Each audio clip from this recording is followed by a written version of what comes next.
Concurso Sempre. Inteligência em concursos.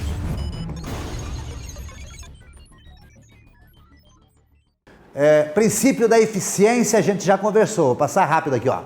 Eficiência é fazer o que precisa ser feito com o máximo de quantidade ao menor custo possível. Fazer mais com menos, tá vendo? Anota aí, ó. Fazer mais com menos. Ok?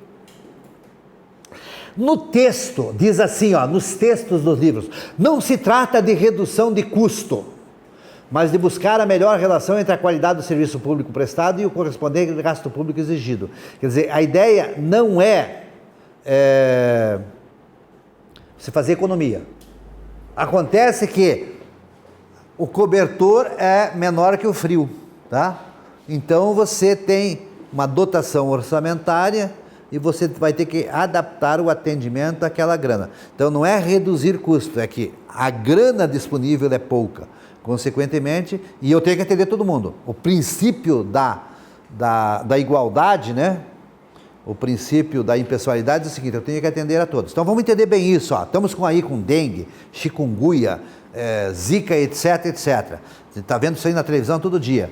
Então você vê lá aqueles imensos auditórios cheios de pessoas com suspeita de dengue, todo mundo sentado ali, tá? Qual é a regra dos servidores públicos que estão atendendo lá? Médico, enfermeira, gerente de postinho e tudo mais. Ele olha para aquele mundial de gente e ele diz assim, preciso atender todo mundo hoje, tá? Mas não significa atender bem, tá vendo? Então a ideia é a seguinte, veja como é cruel isso. A lógica do administrador público, quando vê aquele auditório cheio de gente lá, com suspeita de dengue, etc, etc, é assim, ó, tomara que não me morra ninguém aqui agora.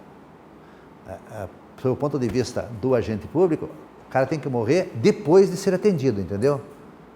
Vai morrer, mas morre depois de atendido, ele não pode morrer sem atendimento. Se morrer sem atendimento, significa o quê? Que eu fui ineficiente. Cruel isso, né? Mas essa é a realidade. Essa é a realidade. Aí você vê aquela outra situação também, passou agora recentemente lá, recém-nascido que precisava de UTI, mas não tinha, eles usaram lá uma garrafa de PET lá e fizeram uma máscara para aquela criança, lembra? Ó, ela foi atendida, dentro dos recursos possíveis ela foi atendida, entendeu? O problema é se ela não fosse atendida. Esse é o conceito de eficiência. Cruel, lógico que é cruel, mas é assim que tem que ser. Ou seja, atender todos. Na verdade, nem atender mais, atender todos, né, com os recursos disponíveis. Consequentemente, não é redução de custo, né? Poderia ser, hein? Só que não dá tempo. As necessidades da população são maiores do que a nossa capacidade de atendimento. O ideal é que se mexesse nos processos, aí é gestão, né? Organizasse as coisas de tal forma que se gastasse menos e com isso sobrasse mais dinheiro para atender todos, né? Mas a coisa é tão maluca que não dá tempo nem de organizar isso tudo. Tá entendido isso aqui? Então vocês vejam, eu dou umas viajadas, a ideia é provocar vocês a entrar nesta realidade de enxergar o que está escrito aqui na realidade. Aliás, tem muitas questões, vocês sabem disso, que ele conta uma historinha e você vai ter que dizer se aquilo está certo ou errado, né? Ok? Então está bem dentro desse conceito, essas explicações que eu vou dando. E aí cada um de vocês anota a partir da percepção e do entendimento que cada um de vocês tem. Eu estou meio surpreso que normalmente em gente que está começando o curso, a gente tem perguntas. Pô, ninguém abriu a boca até agora, hein? Das duas, uma. Ou não estou entendendo nada, ou estou entendendo tudo, né? Tá tudo tranquilo? Tá? Tá, parabéns!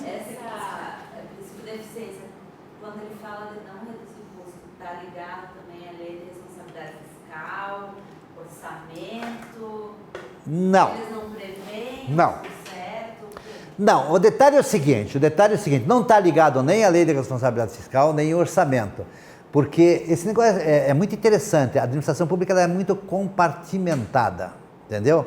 Então tem um grupo de profissionais, de agentes públicos que estão lá fechados lá dentro, mexendo em computador, etc., que não falam com a população. Esses estão preocupados, mas estão preocupados de forma diferente. Cara, vocês gastaram demais.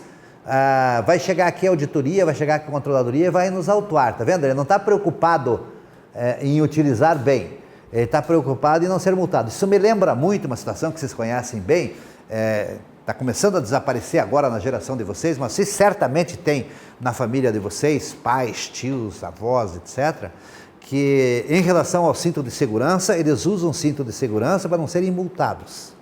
Eles não usam cinto de segurança para evitar acidente. Vocês já usam cinto de segurança para evitar acidentes. Vocês já nasceram com o cinto de segurança. Mas a minha geração não usava cinto de segurança, tá? Então, morria gente adoidado e não estava nem aí. Então, esse é um exemplo bem claro de comparação que a gente pode fazer aqui. A pessoa não está consciente dos riscos que ela corre. Ou, nesse caso aqui, usando a tua pergunta, ele não está preocupado com isso. Agora, quem está atendendo e que vê aquela montoeira de gente ali para ser atendido, aí a preocupação dele é outra. Cara, e se aparecer imprensa aqui? Ah, meu Deus do céu, se aparece imprensa aqui, eu vou aparecer na Globo hoje de noite e vai ficar mal para mim, não vou me reeleger. Entenderam? Então é uma lógica muito imediatista. Às vezes, vamos abrir exceção, né? Às vezes se encontra, né? E esperamos que vocês sejam assim também, servidores públicos conscientes. Eu até diria o seguinte, os que entraram nos últimos 10 anos, que os concursos foram mais complexos e que tiveram professores conversando como eu estou conversando com vocês, tentando abrir a mente de vocês, e as questões também estão selecionando mais pelo raciocínio do que pela decoreba. Então, os últimos 10, 12 anos de concursos colocou no serviço público gente com visão ampla. Porque para você fazer isso tem que ter a tal visão ampla. Mas a tendência sua, vocês mesmos, apesar de se prepararem bem, quando entrar lá naquela confusão toda, é de repente você se preocupar em salvar a tua pele. Então, entendeu? Quer dizer, o cara que está lá, se ele estiver do lado de dentro, ele está preocupado em orçamento, mas ele não está preocupado para usar bem a grana, ele está preocupado para não ser... peraí. Está preocupado em não ser autuado, coisa parecida, porque tem que prestar conta para a Controladoria Geral da União, etc, etc.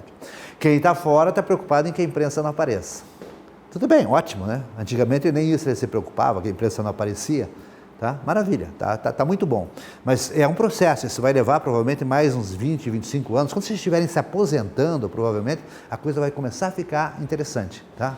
É assim que a coisa é. Ficou claro? Mas se te ajuda você pensar que deveria ser assim, e isso é bom, isso vai te ajudar na hora da prova, tá certo? Então, a ideia é essa. O importante é entender, então, que o foco não é a redução de custo. O foco é atender todos. Ok? Tanto que é um outro erro, você tem pouca gente para atender, o que a gente faz? A gente vê isso numa área muito interessante, me preocupa muito essa área, é a área da cultura.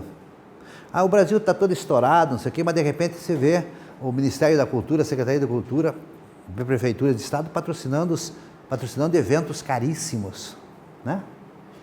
Pagando uma nota para um show, para uma peça de teatro, etc. Mas como é que esses caras conseguem essa grana toda? Ora, por quê? Porque a demanda é baixa e a verba está lá. Então daí dá para botar muita grana nisso aí. É um erro, né? E agora, você vai falar isso aí, ó, para alguém que está me ouvindo aqui e que seja área da cultura. O cara fica louco, esse professor é um butucudo, ele não está valorizando a arte, tudo bem, não estou mesmo, né? Mas por que eu não estou mesmo? Porque eu estou pensando um monte de gente que está morrendo aí por falta de recursos, não é verdade? Então é complicado, a administração pública é complicada. Por quê? Porque você tem que atender todos, né? Fechou? Aqui embaixo tem uma outra interessante, a eficiência contrapõe-se à lentidão, ao descaso, à negligência, à omissão. Olha, por quê? Porque lentidão, descaso, negligência e omissão consomem custos, né? Consequentemente, eu vou fazer menos com aquele recurso. Ok? Dá para fazer um monte de pergunta aí, tá? Bem, então esses 5 aí, anotem, né? Circundem, esses 5 aí são os 5 do artigo 37. Bem explicadinho, bem falado, né? Vocês fizeram uma reflexão sobre isso, é muito importante. Agora, vamos para os demais princípios. Esses princípios agora, eles são princípios que são tirados de algumas leis, de algumas interpretações, principalmente do Poder Judiciário, e como vocês querem fazer concurso para o Poder Judiciário, então isso parece muito, tá? Princípio da indisponibilidade. O detentor da disponibilidade dos bens e direitos públicos é o Estado e não os seus servidores. Ô, gente, isso é a essência da interpretação da corrupção, né? A grana não é do governador, a grana não é do prefeito, a grana não é do presidente, a grana é do Estado, né? Da instituição pública. E ela é disponibilizada através do pagamento dos nossos tributos para quê? Para atender o bem comum, não para atender aos interesses pessoais do político, da sua família, dos seus amigos, etc, etc, né? do seu partido, dos seus correligionários. Então, o que está escrito aqui? Os recursos arrecadados não estão à disposição do agente público. Eles estão à disposição do Estado e têm uma finalidade: atender ao bem comum. Tranquilo? Outro princípio, o princípio da continuidade. Esse aqui é terrível no Brasil, muito mal cumprido. Os serviços públicos não podem ser interrompidos porque atendem às necessidades da população. Então aqui nós podemos analisar o quê? As greves do INSS, da polícia, né? Qualquer dia tem greve dos corpos de bombeiros, né? Pode ter greve? Pode. A lei permite, está muito claro. A lei não, a Constituição, porque a lei não foi regulamentada ainda. A Constituição permite, a Constituição de 1988 permite a greve no serviço público. Mas se entende, está muito claro atualmente, que ela não pode ser uma greve total. Ela não pode colocar em risco a coletividade pública e não pode colocar em risco a vida, tá? Mas como, isso é muito importante entender, existe o direito de greve na Constituição, mas esse direito de greve ainda não foi regulamentado, a lei que regulamenta a greve ainda não saiu, então, pessoal, isso não, e atenção, não saiu porque os sindicatos que congregam os servidores públicos têm um trabalho muito forte para evitar que essa regulamentação surja, porque se surgir essa regulamentação, quebra a força de paralisação que eles têm, tá? Então, o que acontece? O princípio da continuidade está sempre colocado em segundo plano, né? Poderia também ter outras interpretações do princípio da continuidade que pode aparecer na prova. Aquelas situações de troca de comando, né? Termina uma eleição e um novo grupo partidário assume o governo. O que ele normalmente faz? Ele interrompe os programas do governo anterior e faz novos programas, né? E aí tem outras coisas mais graves ainda. Aquelas pontes, aqueles ginásios, esportes que começaram e não são terminados, embora lá também tenha uma outra conotação, que é a conotação do desvio da verba, tá? Mas fica muito concreto que não há continuidade. O princípio da continuidade não é obedecido. Isso é gravíssimo, tá? Tranquilo o princípio da continuidade? Vão anotando os exemplos aí, para depois, quando você for ler de novo, você entender. Princípio da finalidade. Os atos da administração pública devem atender ao interesse público. Isso aqui é muito importante. Então, fica bem claro que os atos da administração pública não devem atender aos interesses do Estado. Não devem atender aos interesses do governo. Eles devem atender ao interesse do bem comum, né? Do interesse público. É uma coisa tão simples, né? Que é bem feita em alguns países, como Noruega, Dinamarca, já falei para vocês, Japão.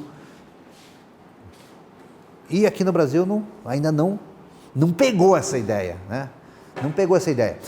Os caras ganham uma grana legal, né? Você sabe que ser administrador, tanto que vocês estão querendo entrar no concurso aí, o ordenadinho de 5, 6 mil para eles é merreca. O negócio lá é de 16 mil para cima, né? Estou falando das pessoas que ocupam cargos de importância. 16 mil, 20 mil para eles é uma grana boa. Gente, é uma grana boa, tá? Que tal você pegar essa grana e ser um administrador honesto, né? Poxa, com 20 mil dá para viver super bem. Nunca vi tanto dinheiro na minha vida e vivo bem, tá? Como professor aí, eu vivo aí com 5, 6 mil quando chego. Tem muito professor vivendo com 3 mil e vive bem. Imagina se eu tivesse 20 mil no bolso, tá? Não, os caras ganham 20 e querem ganhar mais comissão de não sei o que, e defender interesses espúrios aqui, que a gente está vendo aí toda hora, tá? E esquecem que eles são o quê? São administradores que têm tributos colocados à sua disposição para atender ao interesse público. Princípio da finalidade. Fechou? Princípio da razoabilidade. Atenção, hein? Você tem que decorar isso tudo? Não. Você tem que entender. Você tem, aí que vem o noticiário. Você está vendo lá uma notícia na internet ou na TV, aí você está se preparando para concurso, você ouve, daí, bom, isso aqui, qual será que é o princípio? Eu acho que aqui é o princípio da finalidade. Não, aqui é o princípio da razoabilidade. Estou em dúvida, vou lá na apostila e dou uma folhadinha, entendeu? E vou ver, cara, essa aqui é uma situação de princípio da razoabilidade. Então você estuda interpretando o que está acontecendo. Vocês podem ver que meus exemplos são todos assim, né? Acabei de falar para vocês que eu vi notícias ontem e estou usando como exemplo hoje. O exemplo que eu dei agora há pouco aí da criancinha que colocaram um pet na boca dele porque não tinha UTI neonatal disponível, é uma notícia que eu vi. Quando eu vi a notícia, tá? Eu não pensei na aula que ia dar hoje. Agora eu estava dando a aula, que no meio da aula, não preparei isso não. Quando veio aqui no meio da aula, comecei a falar, veio na minha cabeça a imagem que eu vi. Então, vocês têm que fazer a mesma coisa. Você vê as notícias e vai arquivando aqui no teu computadorzinho, tá? Na hora da prova, você vê a questão, você não lembra do texto, mas de repente vem o exemplo. Cara, isso aqui se encaixa, tá? Pô, o professor falou isso aqui, beleza. Isso aqui está certo. Aí você gabarita. Princípio da razoabilidade. Então, não cabe à administração pública decidir de maneira irracional. Então, anota aí, ó, razoabilidade vem do quê? Administrar de forma racional, né? Usar a razão e não o coração. Quando você vai numa pequena empresa, você vai numa panificadora, você vai numa boutique, né? Vai aí numa lanchonete, que está lá a família administrando, não sei se vocês já tiveram essa oportunidade, certamente já tiveram, que você vê de repente lá o marido brigando com a mulher, dando uma xingada no filho. Eu tive muito isso em novela, mas ali é caricato. Mas existe na realidade isso. Então, na pequena empresa, a gente percebe que a administração é o quê? Emocional. Não tem nada a ver, o dinheiro é deles. Se falirem, problema deles, né? Ninguém me mandou ser emocional. E às vezes se dão bem sendo emocionais. No serviço público, a ideia é não colocar a emoção. É decidir de maneira racional. Ficou clara a ideia? E qual é a ideia de racionalidade? Está ali embaixo, ó. Obedecendo aos padrões de normalidade da sociedade. Tem um detalhezinho importante aqui, ó. Não migrando para a administração burocrática. Porque às vezes a razoabilidade ela é tão intensa que o administrador, o servidor público, ele não se preocupa com o bem comum. Ele diz assim, ó, você tem que trazer esse documento. Por exemplo, um documento com firma reconhecida. Você sabe que isso aqui não precisa, né? Se entregar um documento no serviço público com firma reconhecida, é burocracia. Porque se você levar o original e uma cópia, qualquer servidor público pode atestar que o documento é verdadeiro. Ele tem fé pública, certo? Mas vê se alguém lembra de algum dia ter conseguido de um servidor público a apresentação do original e de uma cópia, e eles, beleza, deixa eu tomar nota aqui, vou certificar que é original. Ele não pega essa briga. Por quê? Porque daí ele está sendo burocrático, tá vendo? Ele está sendo tão minucioso a ponto de exigir que você saia daqui e vá lá no cartório reconhecer a firma. Não seria necessário, tá? Então o que nós temos aí? Nós temos um exagero do princípio da razoabilidade. Não, eu vou mandar para o cartório, porque o cartório é especializado nisso. Então aí ele ultrapassou a racionalidade a ponto de colocar em primeiro lugar o quê? A preciosidade de ter o documento com um carimbo do cartório. Então isso aí a gente chama de burocracia. Burocracia é a racionalidade levada ao extremo. Tranquilo? Princípio da proporcionalidade. Anote essa lei, vocês vão estudar ela com certeza, tá? A 9784, que é de 99. Diz o quê? Diz assim, ó. Princípio da proporcionalidade adequa os meios aos fins. vedada a imposição de obrigações, restrições e sanções em medida superior àquelas estritamente necessárias ao atendimento de interesse público. Tá vendo? Então a gente tem aqui uma grande bronca no Brasil, tá? Muito grave, que se contrapõe a esse princípio, que é a exigência em demasia de requisitos para que alguém abra um negócio. Tá?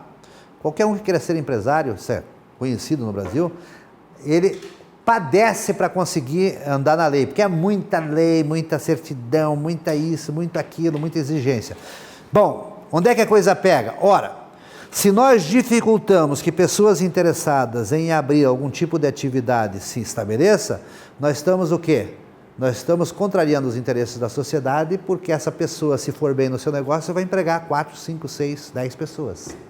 Tá certo? E qual é o interesse da sociedade? Que todos tenham emprego e todos tenham o seu rendimento. Mas a gente observa que todos os governos cada vez dificultam mais a vida do empresariado. E aí nós vemos multinacionais fechando suas filiais aqui no Brasil, mandando um monte de gente embora. Por quê? Porque não conseguem conviver com a nossa legislação complexa. Então, neste caso, nós temos claramente uma situação de não cumprimento do princípio da proporcionalidade. Pô, deixa os caras, tenha certos controles para os caras, afinal de contas, pagarem seus tributos, e é isso que nos interessa que as pessoas montem negócios, paguem seus tributos e empreguem pessoas, certo? Deixa os caras aí trabalhar sossegado, tira essa montoeira de legislação desnecessária e muito emprego vai surgir. Valeu? Ficou claro esse exemplo? Poderia dar mais 10, 15 exemplos, mas o importante é dar um assim que marque vocês. Como estamos nesse momento de desemprego, isso é uma coisa que você vai lembrar sempre, né? Então, por que tem pouco emprego no Brasil? Um dos motivos é esse. É que abrir um negócio ou manter uma multinacional no Brasil é complicadíssimo, porque ser empresário aqui é pedir para se incomodar. Tranquilo esse exemplo? Vamos para frente. Outros princípios importantes que vocês têm que lembrar. Então, agora já estou fechando esse assunto. É importante que vocês estudem, deem uma olhada, principalmente agora que vocês estão com tempo, tá? No Decreto-Lei 200, que é de 1967. Observe, esse decreto é anterior à Constituição de 1988, mas ele continua valendo, tá? Qual a grande característica desse decreto? Ele vai ser estudado também, provavelmente, em direito administrativo, tá? Ele cria no Brasil, introduz na administração pública, os princípios de planejamento, coordenação, descentralização, delegação, controle e procedimento licitatório. Olha que interessante, hein? Até 1967, licitação era uma bagunça no Brasil. Continuam aprontando em cima da licitação. Imagina como era antes, né? Tá vendo? Fica muito claro como as coisas eram.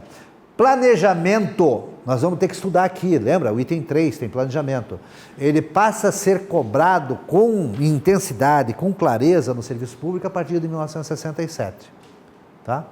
Então, planejamento, coordenação, descentralização, delegação, controle e procedimento licitatório, tá? Você estudando o Decreto-Lei 200, dando uma lida nele, você mata tudo isso aí. Aparece pouco isso aqui nos concursos, mas às vezes vale um ponto, tá? Então tem que lembrar que isso são princípios da administração pública, ok? A gente vai estudar isso aqui.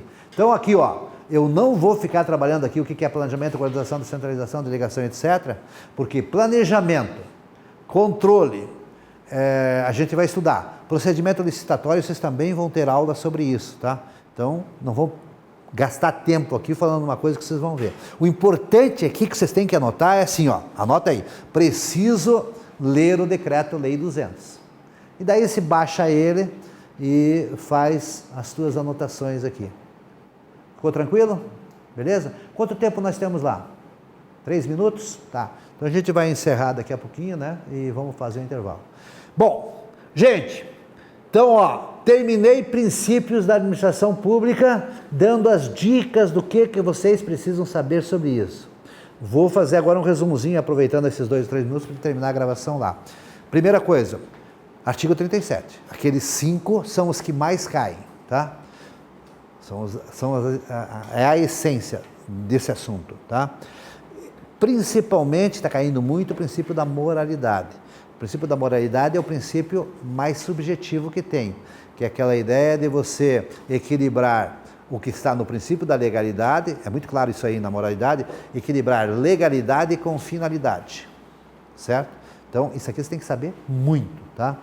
E daí aquele conjunto de princípios que vem logo após, que são o princípio da finalidade, esses princípios nós vimos agora aqui, vamos até dar uma olhadinha, só nos títulos para vocês saberem. Aqui, ó, princípio da indisponibilidade, continuidade, finalidade, razoabilidade, proporcionalidade, tá vendo?